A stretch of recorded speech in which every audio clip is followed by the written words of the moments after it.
We know that when Christians and churches do speak up, real change can happen, and we know that there's examples of that in church history, and so we kind of wanted to provide a way for any denomination, any person involved in any church community across Aotearoa to be part of that.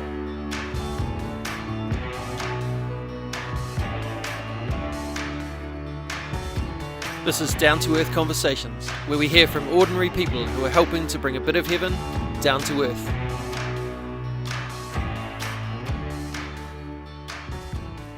Kia ora, welcome to another episode of Down to Earth Conversations with me, your host, Andy Dixon. It's been a wee while, but here we are again. And I have a bunch of episodes already recorded, so as I find time to edit those, I'll get them out to you. And there's lots of goodness coming. So yeah, pretty excited about that. In this episode, I once again have two wonderful conversation partners, Kate and Alex of Common Grace Aotearoa. Common Grace is an organisation looking to advocate and organise the church around key justice issues. The church is involved in so much great work in helping the poor, connecting with the lonely, helping addicts recover, all this great stuff. But what about dealing with the systemic issues that cause some of those situations in the first place? Kate and Alex and I talk about how they became passionate about this kind of advocacy and campaigning, what the focus of Common Grace Aotearoa is, and how they connect with the wider church to train and equip people for action. We also spent a bit of time talking about the upcoming referendums around Māori wards in local government and why they see this as a matter of justice. Please go and check out the show notes to find links to Common Grace if this corridor connects with you in any way. This is episode 109 of Down to Earth Conversations. Here's Kate and Alex.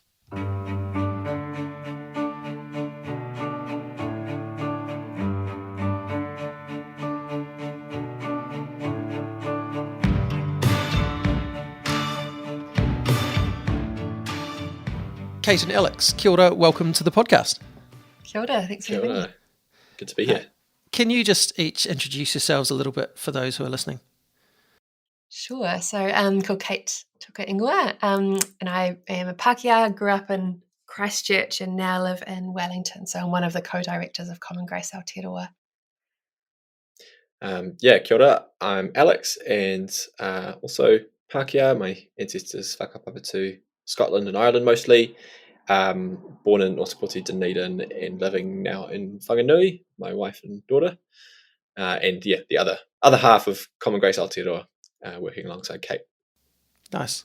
I also whakapapa back to Scotland and Ireland, which, has been a good exploration of the last few years, figuring out what that means and, that thing of where do we come from, I think is quite a fascinating question in New Zealand for Pākehā, isn't it? I notice it on school cultural days when I'm a board chair of a primary school, and I think Filipino is our second biggest ethnicity at the moment, but you get all this amazing cultural dress and stuff, and then all the Pākehā kids wearing all black jerseys, because where do we come from? Interesting that you connect back to that. We're going to talk about Common Grace Aotearoa that you've mentioned, which links faith and justice together. But before we get to that, just on the justice front, is that something that's always been a passion for you, something that's always been part of life, or is it something that, at some stage, you kind of became aware of something not quite right about the world and decided to do something with that? I think it was in my high school years that it kind of came on my radar with things like the 40-hour famine and my youth group saving money for to sponsor a child through World Vision, which was awesome.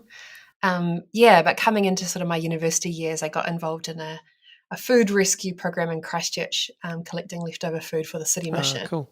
And then sort of realised after doing that for a few years that we could do that forever, and the problems that the city mission was addressing wouldn't change.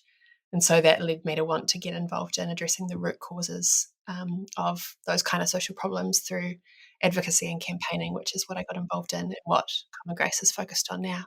Yeah.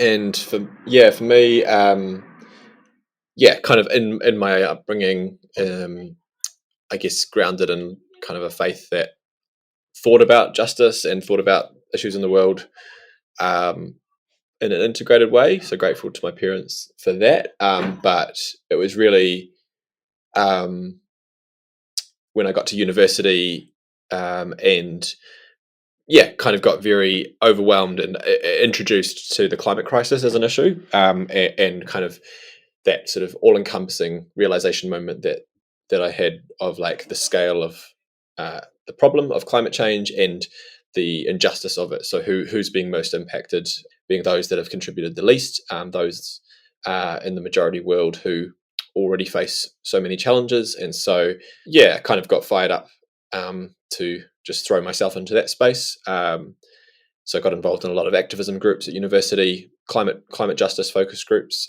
and that was where I really kind of learned and explored that how I could use my time and energy to try and contribute to structural change. So those groups were not focusing on kind of individual actions that we could take to address climate change, like riding a bike or whatever, even though I was also adopting some of those behaviors, but they were focused on what could we do at our policy level, whether that's limited to our universities or at a national level.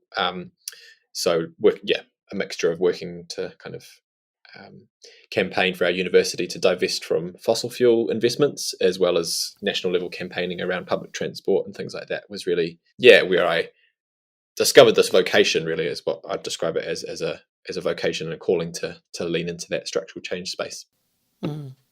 There's an interesting there's a couple of things I want to dig into there. One is that idea that you grew up with a faith that connected to social justice.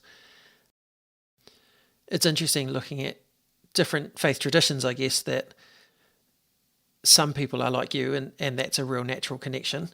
And I think over time I've realised that even though it wasn't explicitly spelt out in my house, that's just how my parents are. So, it became a really natural connection for me.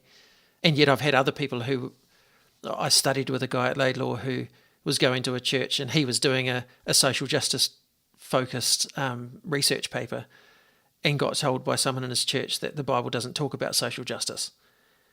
It's like, okay, how do we, there's such a big disconnect in some places. And so, it's, for me, it's really encouraging knowing that there are these pockets of Christianity where that's a natural connection. The other thing you both talked about was that we can do these individual acts of service and helping within those, or things that we can do individually that can make a difference to, a little bit of a difference here and a little bit of a difference there. But that ultimately there's root causes that can go unaddressed. I guess your desire for that is that where Common Grace came from. How did you two connect and how did Common Grace appear?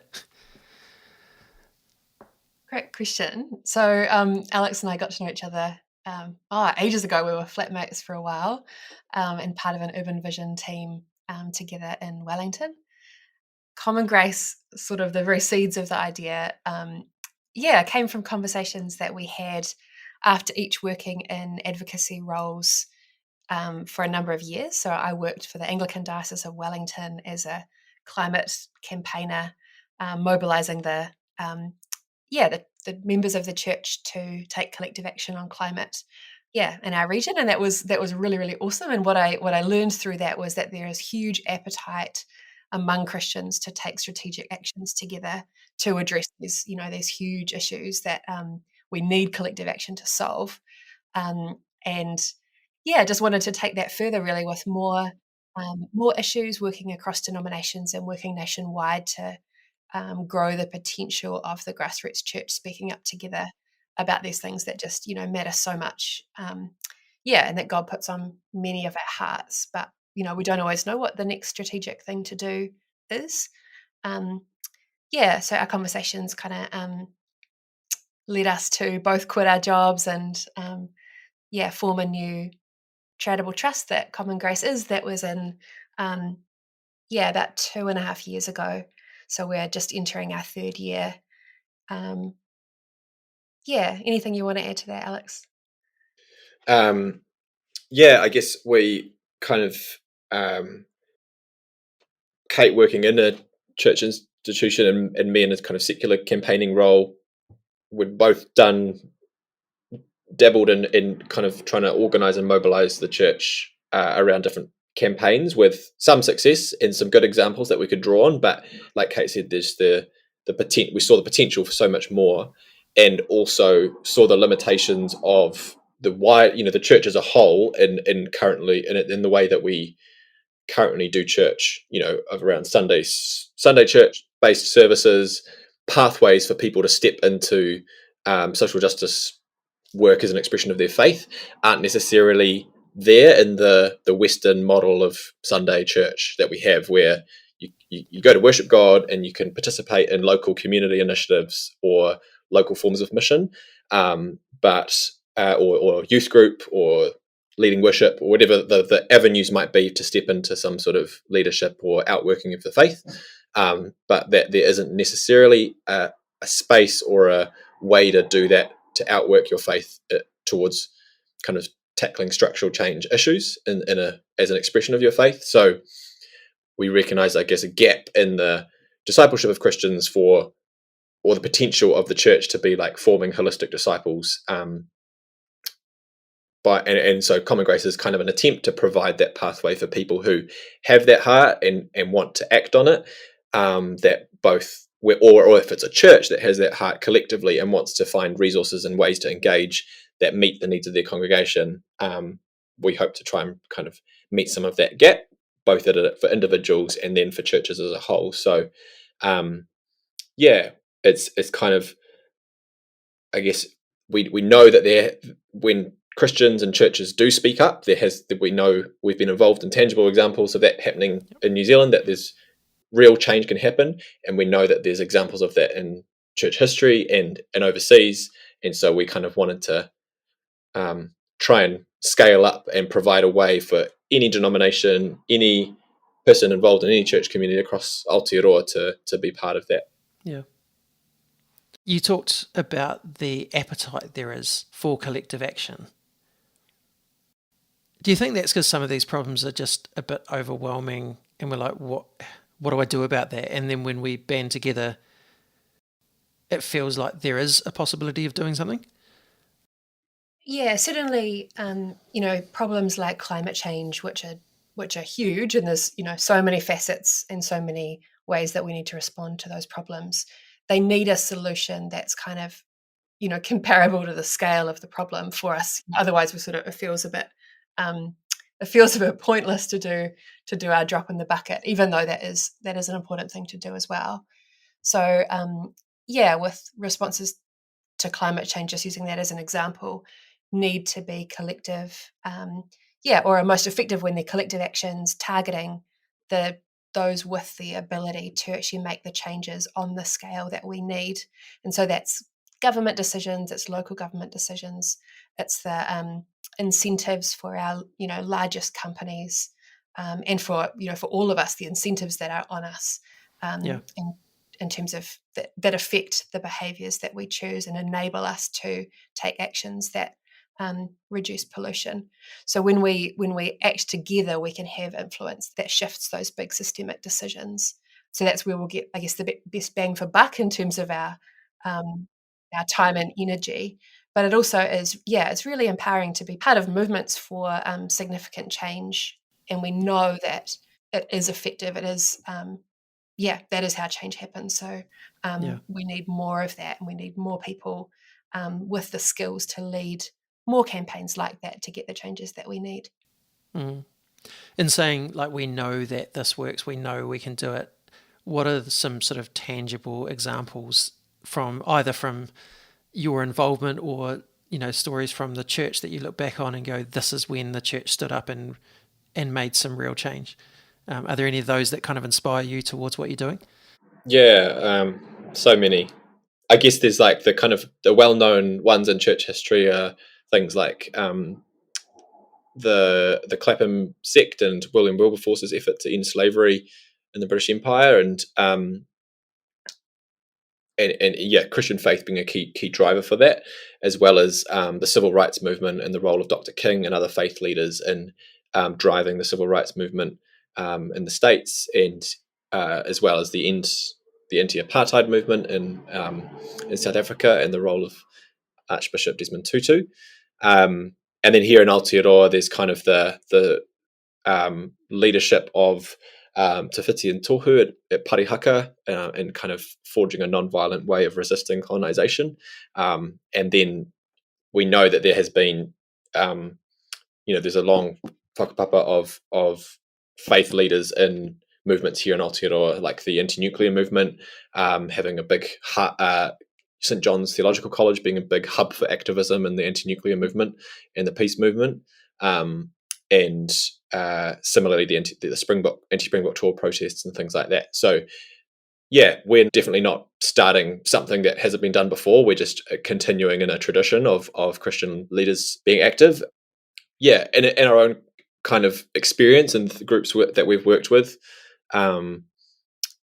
seeing the potential for organising churches around an increase, campaigning for an increase to the overseas climate finance budget. So the funds that New Zealand sends to other countries to help them adapt to climate change and mitigate climate change in developing countries, with churches being a key part of helping to boost that budget by over $800 million.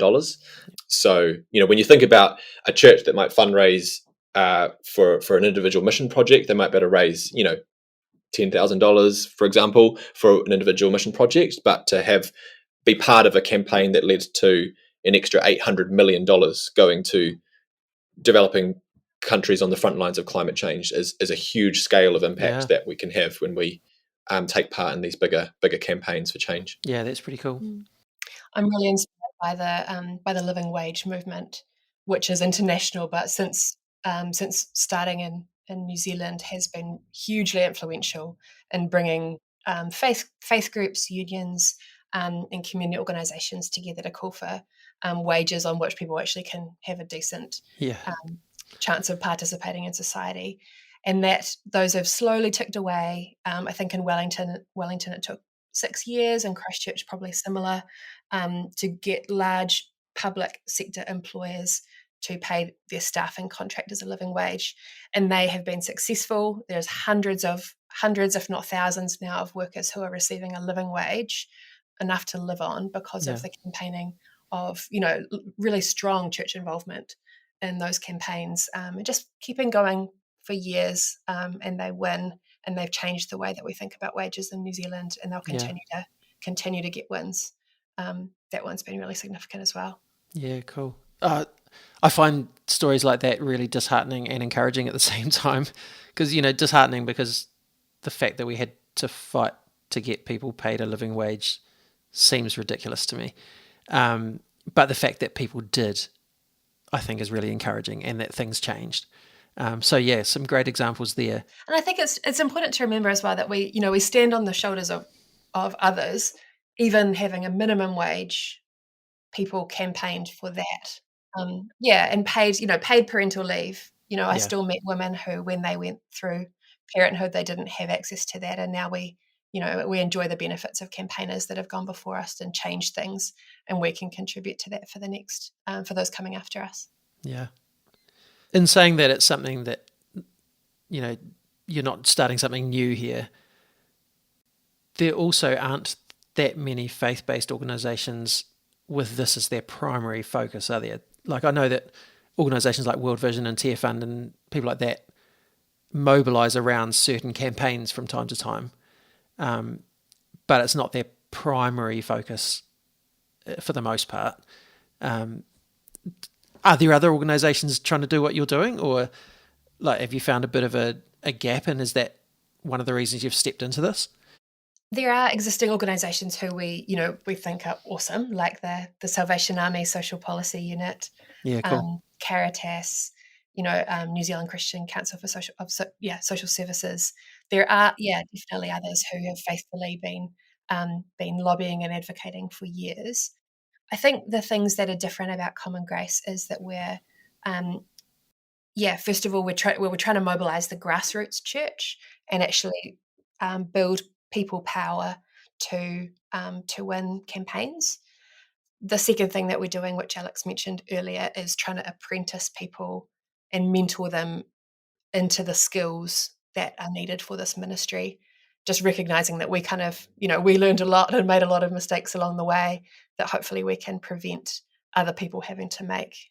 So that training model, is really cool because we know that, as two people, we can only do so much, but we need, we need dozens of Christian leaders formed in with the ability and the skills to, step into this vocation and this ministry. I just add that I think the other thing is that is, individual organisations or denominations that have a history of this, and we work alongside them in our campaigns, but we're trying to be ecumenical, and so where there's non-denominational churches or independent churches seeking to kind of weave them into this whakapapa of social justice, and as well as provide something that cuts across multiple issues, so people can make the connection if they might be motivated from the entry point into this issue might be in the treaty space in their journey there, but then we can start to talk to them about climate change and our economic system of economic inequality, and sort of build bridges across those issues as well. Is something that we think we can offer into that space.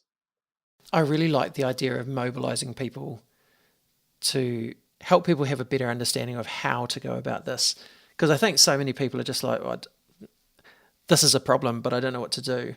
And I think it's really important that while we've got broken systems, there's people doing the coalface work within that broken system to, help those who are in poverty and all those kind of things. But to also have people like yourselves who are training people and mobilising people to try and change the systems that are causing that, I think we need both, and both are super important. I find it really encouraging that you exist for a start. And that you exist with that focus. You have a 3-pronged focus, like you just outlined there, really on Te Tiriti justice, climate justice, and economic justice. Did you choose those 3 because that's where your strengths lay between the two of you?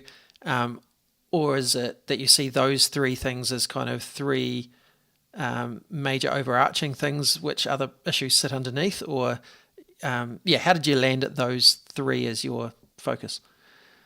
Probably both those things. It's our personal passions and, I guess, callings, but also we had to start somewhere, so we had to limit it to some degree.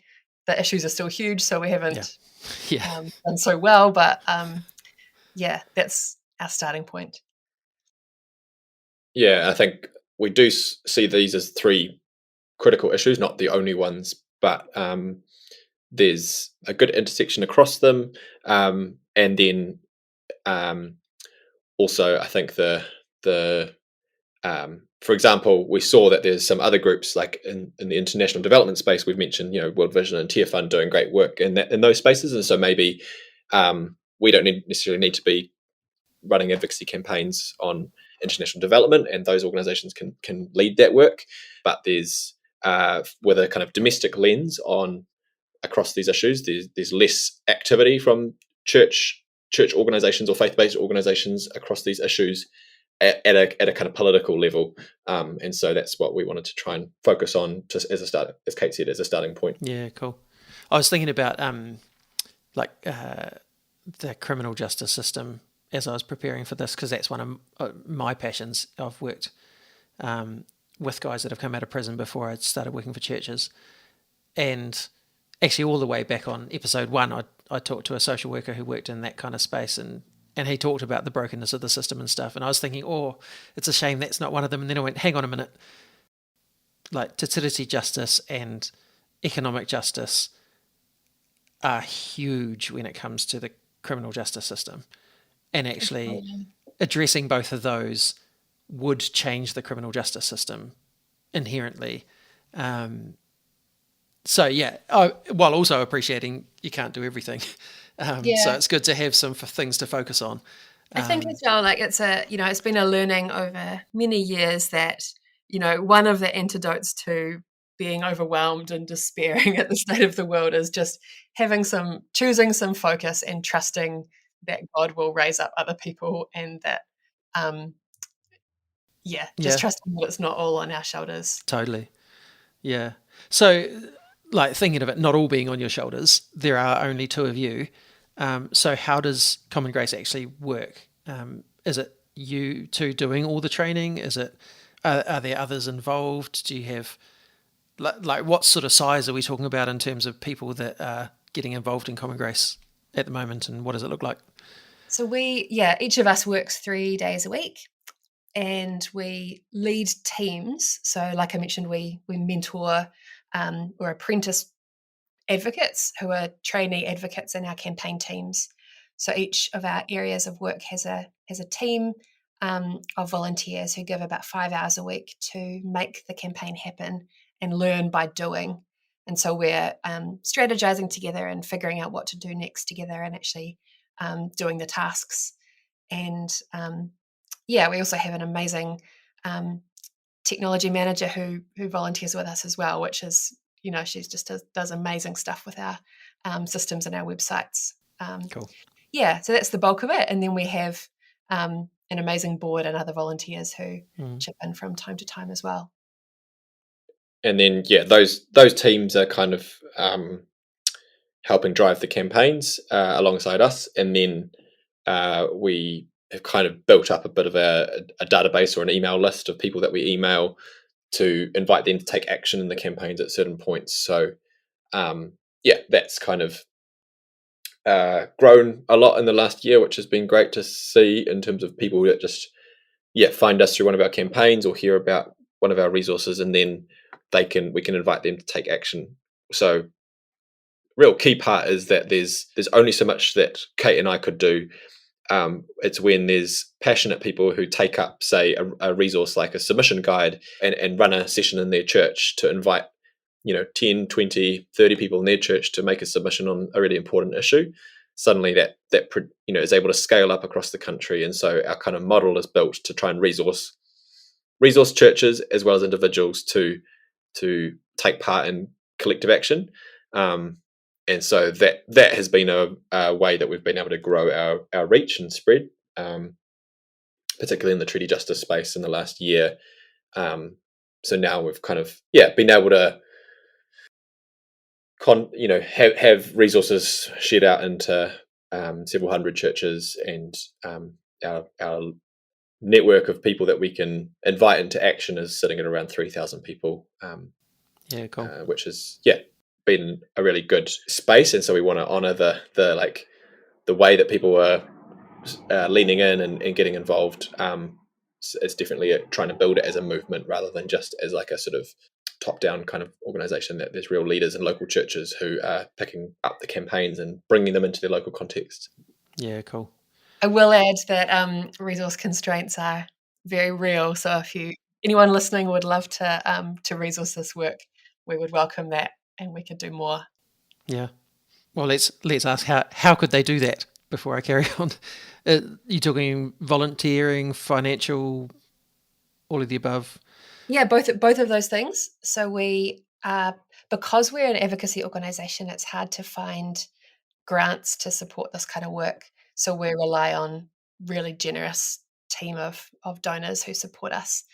So if there's anyone listening who's really, really passionate about this ministry and would like to donate, you can do it on our website.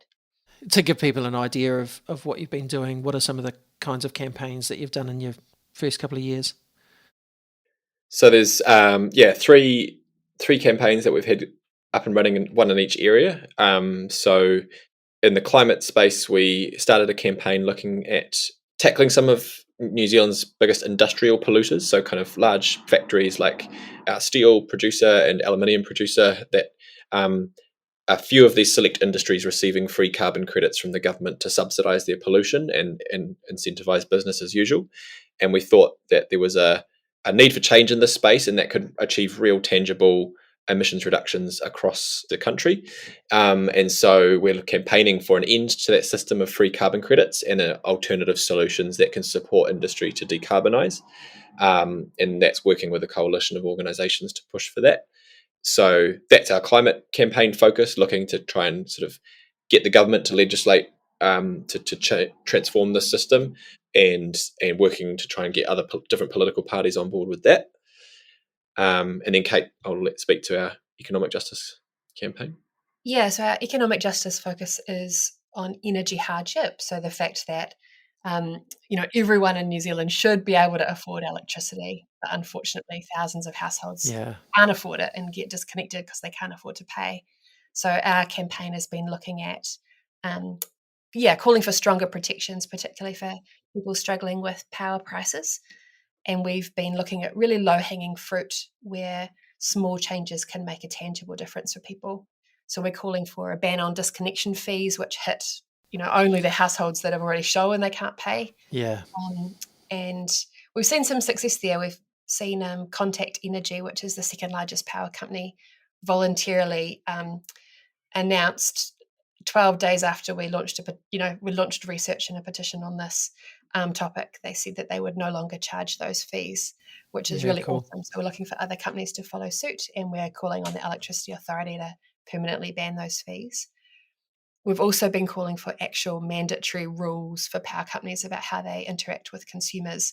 And today's the 1st of April, we're celebrating the fact that we've won that one. So as of today, there are binding rules for power companies in the area of consumer care. So everyone who uses electricity has new rights today, including that if you're medically dependent on power, you're no longer allowed to be disconnected.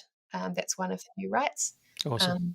Fees must be reasonable, and there's some other good changes in there as well. So, some of those really tangible things that hopefully will make a difference for people. I like that there's, like we talk about the political campaigning and things, but there's also in that story the organisation choosing to make a change, and that actually both are great outcomes. Yeah, this campaign's been really cool because we're not targeting politicians. We're targeting the Electricity Authority, which is an independent Crown entity, and also companies themselves who can, they've got a lot of power to make decisions that have huge influence over people's lives. And, some of them do make those decisions, and that's really awesome. So, we've got a lot of hope that, particularly leading into winter this year, we can put pressure on to, encourage companies to do the right thing and support people better. Cool. And then around the treaty space? Yeah, so in the treaty space, we kind of spent our first year trying to discern where we were best being called into doing something helpful in that space. And we discerned that when the government changed and the coalition agreement outlined the treaty principles bill as something that would be taken forward, that was a space where that really required a response from the church, and that we could try and help to resource and enable that. So that bill being something that as the ACT Party was proposing it, would really radically redefine the treaty and how it's interpreted in law and policy. And so even though there was signals sent that it wouldn't go past first reading, that wasn't guaranteed, and it's also was raising this whole huge national kind of debate that was fed by a lot of disinformation and misinformation floating out there.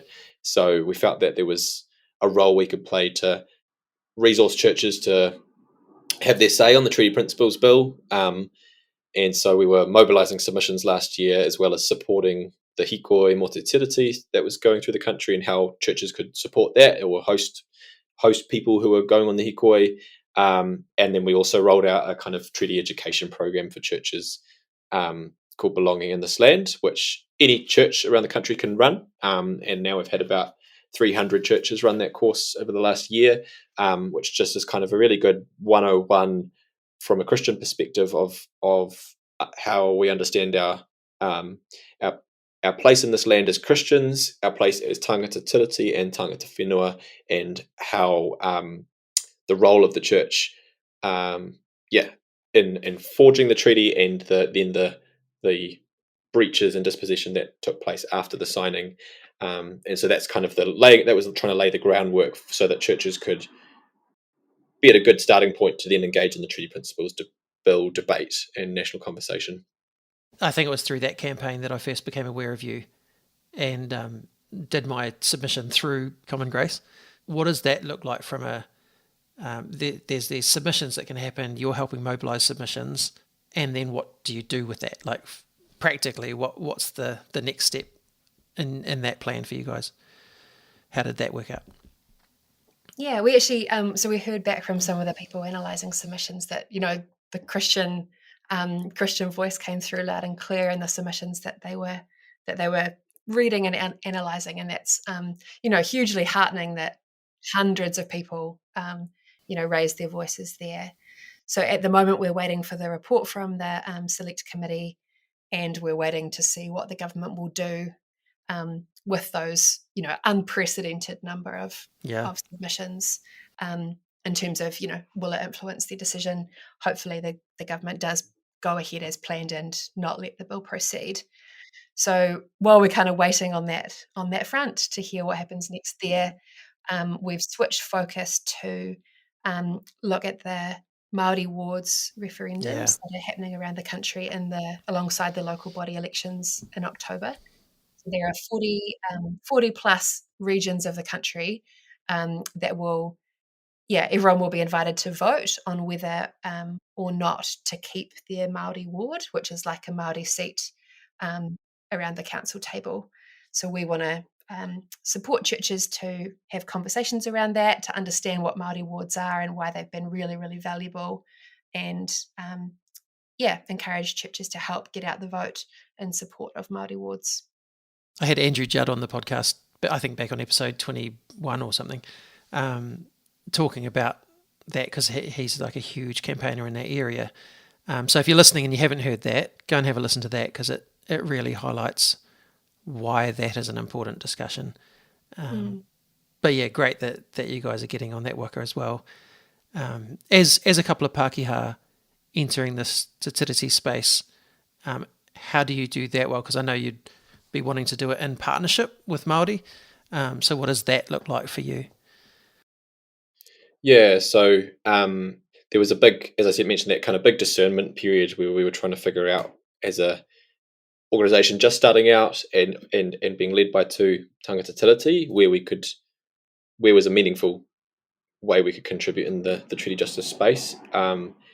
But we saw a really clear call from kind of tangata whenua leaders in the treaty justice social movement that there's a role for tangata tiriti at this time to stand up and raise our voices. Kind of sort of other activist groups that we were kind of meeting with and seeking advice from, making really clear that there is always a role for tangata tiriti to speak up in defence of the treaty. It's a treaty for all of us. It's not just for tangata whenua, and often the burden is on tangata whenua to have to defend their rights under Te Tiriti, rather than to have that conversation Pākehā to Pākehā or tauiwi to tauiwi. And so just recognising that the church is broad and diverse, and it's not, the church is not exclusively tangata tiriti, but a lot of the people that we were relating to are tangata tiriti, and so that's kind of where we focused our energy, and so both being informed by the leadership of Māori Christian leaders that we were relating to, and Māori leaders in social movement spaces. That was where we discerned kind of was an appropriate way for us to speak, but always seeking to try and amplify the leadership and the voices of tangata whenua in that space. So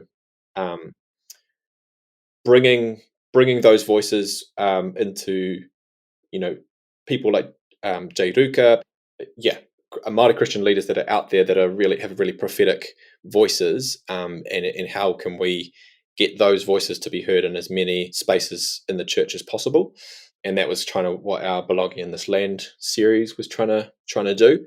And then as we organised around the Treaty Principles Bill, I guess our profile grew, we connected with more Māori Christian leaders who we could try and share their perspectives. So as well as tangata tiriti Christian leaders. So there was our kind of open letter from church leaders that we put out in August last year, that now over 600 church leaders have signed. And then the kind of video resources that we tried to make, it was always trying to see to get a range of Christian voices speaking to the wider church about this issue, so that people can see there are Māori Christians calling for this, there are Pākehā Christians calling for this, and the treaty is something for all of us to uphold and defend the integrity of. And so that's kind of where we focused our comms, I guess, in that space. But it is a really complex space to navigate and to be active in. And so we by no means are we claim to be, have perfect relationships or be perfect in how we operate in that space, and always seeking to learn and grow and deepen our relationships. But with the Māori wards space, as we've kind of discerned stepping into that, just before coming to this this recording, I was just in a hui with other organisers around Māori wards campaigns around the motu, and again, it's a mixture of Māori-led campaign groups and hapu and iwi that are speaking up in defence of Māori wards, and then tangata tiriti groups that are organising in that space. And so it's a real beautiful opportunity for network building and relationship building to deepen connections in the social movement space of Te Tiriti. I believe passionately that in order for Te Tiriti justice to happen, there is so much work that we as tangata tiriti need to do to our people and in the systems that have been set up by our forebears to reform and deconstruct those systems. That there's a lot of work for us to do, even if if people are kind of paralyzed by the sense of not having the relationships in place or their own journey. There's a lot of work for us that we can get stuck into in the meantime as we go on that learning journey and relational journey with tangata whenua. And that's probably really important too, that, like saying, there's a lot of work that those of us who are Pākehā need to do with our own people. Because actually, when you think of the Māori wards situation, whether Māori wards continue or not basically depends on which way Pākehā vote. Exactly. And that's the real injustice of these referendums. Yeah, where you've got non-Māori population, majority populations deciding about whether Māori have a Māori waters. It's a real injustice. Yeah. And it's a nudge for the church as well, because our church demographics tend to be older and whiter, and those that do vote in local elections. So there's a real good opportunity to connect with people in our churches. We and the people listening might already be very much on board with Māori wards, but there are lots of people in our churches who are not, or who might have questions or anxieties, and that's the opportunity for us that we want to capitalize on, to engage those people, bring them on board. As those that already tend to vote in local elections, there's real potential and power to help change people's hearts. Well, not change their hearts, but change their minds based on where their heart is. Yes. And invite them into seeing this as a real key way that our local decision-making structures can be a step towards better reflecting the treaty promise that was made. Yeah. Māori wards are by no means the end point of honouring the treaty, but they are one step towards that. Yeah. The idea of our people in our churches, I like that differentiation between heart and head, because like a lot of them want to do the loving thing, they want to do the equality thing, but then they're hearing things like, and not just expressed by David Seymour, but he was the most public recently to say it, of actually this, like he would say, or he did say, that the Treaty Principles Bill was about making everyone equal, and about the fact that everybody's made in the image of God, and therefore we should all be treated exactly the same. That sells to some people because their hearts are for everybody being the same under God. What's your response as an organisation to that kind of idea? Yeah, I mean, just taking that idea of the Imago Dei that David Seymour misapplied. if we think about the Imago Dei as our everyone's God-given identity, and the way that that's expressed through culture, through our communities and our whakapapa, Māori wards can be one way that the God-given identity and wisdom of tangata whenua is at our council's decision-making table. That is how we can, when we have other voices or underrepresented voices making decisions about the things that affect all of us, but also bringing their unique perspectives to let local councils make decisions about our waterways and our land use. These are things that local hapu and iwi have had relationships and connection and kaitiakitanga over for generations, far more than those of us that have settled through post-colonization.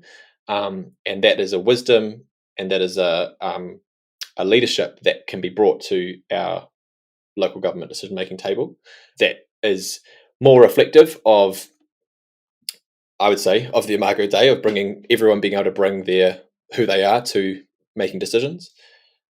It's also a kind of an act of loving our neighbour, that when we can actually make decisions with the diversity that better, where there's the decision-making table better reflects who is actually in our communities, and then we're bridging those divides in our communities, that can bring us closer together in line with Christ's vision of reconciliation and reconciled relationships. Whereas at the moment we have communities where there might be 20 or 30% Māori population, but far underrepresented at the local government table. For example, in Taranaki, the Taranaki district, Taranaki Regional Council, until recently, there had never been a sitting Māori, a sitting councillor of Māori descent for over 100 years. Not because Māori weren't standing for council or that they weren't organising and working in that space, but because they faced systemic barriers to getting around the decision-making table there. Māori wards have enabled that representation to grow, and so this is kind of from a sense of what's just and what's right, and also from a sense of like honouring the covenant of Te Tiriti o Waitangi. We believe there's a real Christian, a way that our faith and our theology can lead us to supporting Māori wards.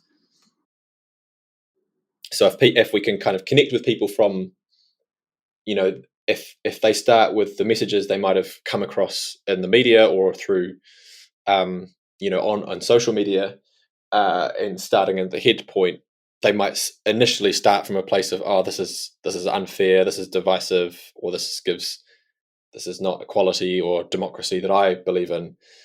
But if we can try and reframe that from where if they have a heart for everyone being held in the image of God, if they have a heart for God's covenant and honouring of promises, if they have a heart for loving their neighbour,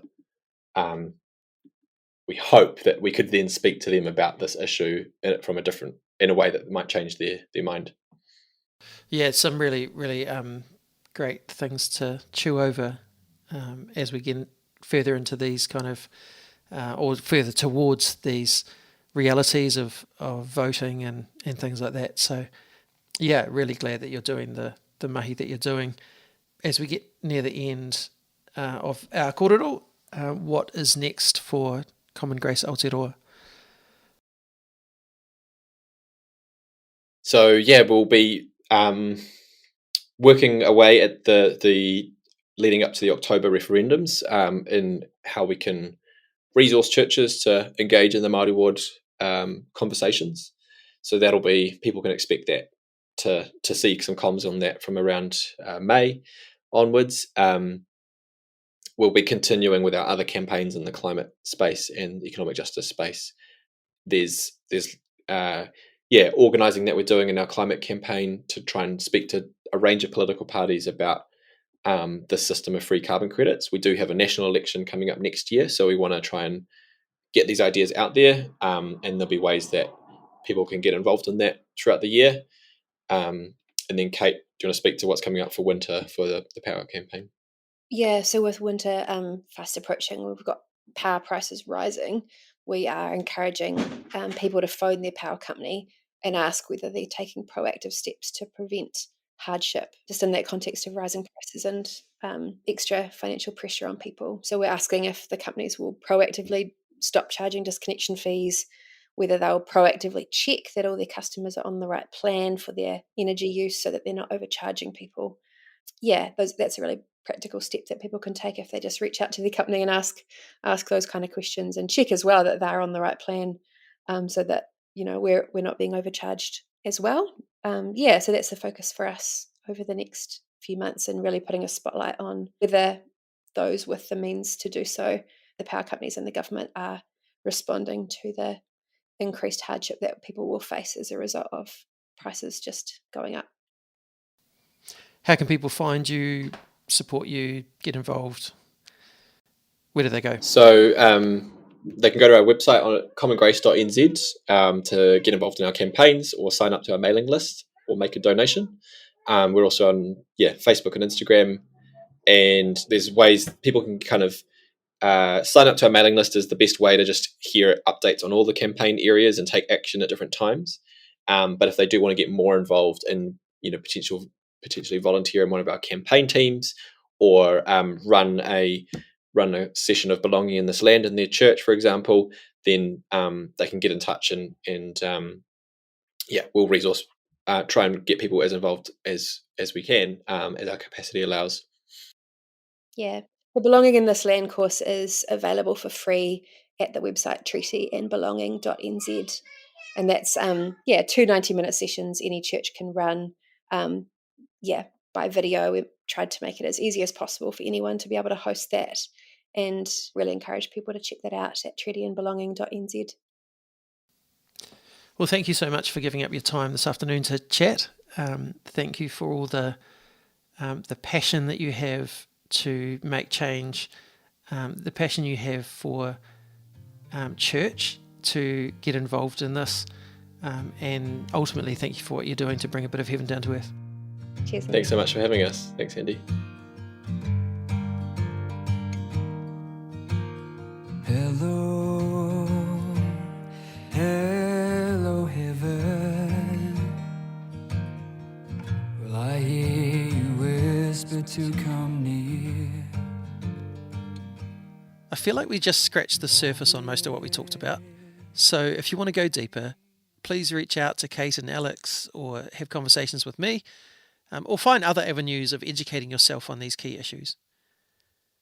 One piece of good news is that since I talked to them, the government has indeed scrapped the Treaty Principles Bill, and it was great to see the church stand up en masse to oppose that bill. Unfortunately, I don't think it'll be the last time we see a bill like that put before Parliament, and so it's great to have an organisation like Common Grace mobilising Christians around that. So Kate and Alex, thank you so much for who you are and for what you do. Here is a blessing for you. Kate and Alex, as you continue to advocate for justice and to mobilise Christians to take action for change, may you be constantly refilled with the love and passion for what you're doing. In those times when it just feels like a grind and results seem far away, may you be energised and encouraged that every little step makes a difference. May word about Common Grace spread throughout the Motu, connecting people who feel like they're battling alone and don't know what to do. And may the Christian church in New Zealand begin to be awakened for justice on a greater scale than we have seen for many years. May your relationships and families flourish, with others giving love to you as you give love out to those around you. May resources come your way in all the ways that are helpful: finances, volunteers, expertise, and may you find Common Grace growing into the countrywide movement you really long for it to be. Lastly, may you both know you are seen, you are heard, and you are loved. Thanks to Strawn for the music and Rangi for the karakia. Join me next time when I talk to digital pastor Ben Kramer. Hear about his journey from white Christian nationalism in the USA to someone who challenges Christian nationalist ideas and attitudes in the most loving way. He works in an online space at the intersection of Christian faith and politics. Hear his heart of justice, his desire to love even those he disagrees with, and the way that his change of beliefs have brought him life and joy. It's a conversation full of life and grace. Until then, me inoi tātou.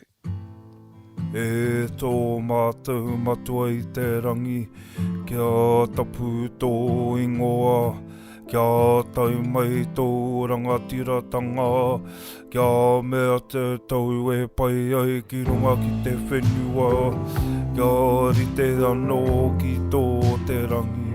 Homai kia mātou ai nei, he taro mā mātou mō tēnei rā. Muro mātou hara, me mātou hoki e muru nei I o te hunga, e hara ana kia mātou. Aua hoki mātou e kawea, kia whakawaia, engari whakaorangi a mātou I te kino